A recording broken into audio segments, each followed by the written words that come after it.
Hello guys, welcome sa Orly Vlog. This is my channel. Please like and subscribe guys. Okay, sa gusto manonood, please na hindi pa nakapag-subscribe, subscribe na lang po. Ito guys, kunting kwento lang. Mahirap din pala sa part ng mekaniko o nag-aayos ng mga party ng ating mga sasakyan. Tulad ng malalaking sasakyan, tulad ng trucks, kotse, o ano man uri ng sasakyan, no?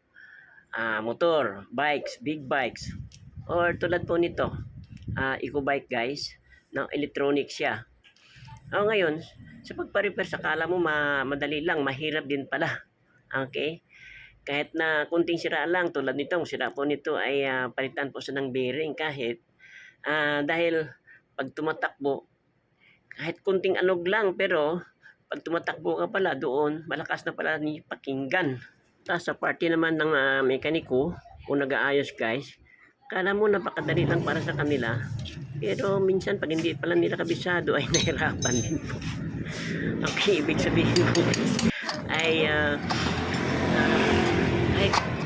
masilan din pala ang mga ganitong bagay. At sa pag-aayos, kung hindi nila master ito, mahirap din pala gawin po ito. Tulad mo itong sa aking pinagawa, naabot kami ng more than 2 hours guys.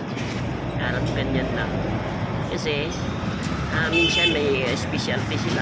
Kung ano po yung pinakamaster nila. Tulad po nito guys, on the spot nagpapahit ng ito aking kaibigan.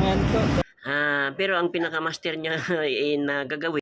By the way guys, yung pinapakita ko ay yun po ang ipapalitan. Bearings pala guys. Kasi umaalog-alog po yan. Yung pakinggan mo yan na parang mahina siya, pero pag doon na tumatakbo ka pala ay masyadong malakas na. Kaya gulat ka lang minsan, ang lagatok. Sobrang ingay. So, caution guys. Pag ganyan po, may mga pangyayaring ganyan, tulad nyo, binabantayan yung inyong mga sasakyan, malalaman nyo kung ano ang mga sira. Okay? So, kaya, to avoid accident or sa pagmamaniho, ay lagi po tayo mag-ingat. Tapos, kung anong mga sira po ng ating mga sasakyan, dapat po natin bantayan. Kailangan ating pakinggan kung saan talaga ang sira at saka ipapaayos natin kaagad po.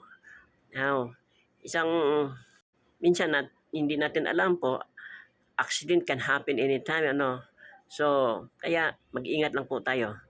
Lagi sa ating mga pagmamaniho, sa ating mga sasakyan, kung ano man sira, dapat ipapaayos natin kaagad. So, malapit na yan guys. Maihatid sundo na rin ang aking anak, Okay. Yan, malaking tulong din para sa amin, sa akin.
Sagay na.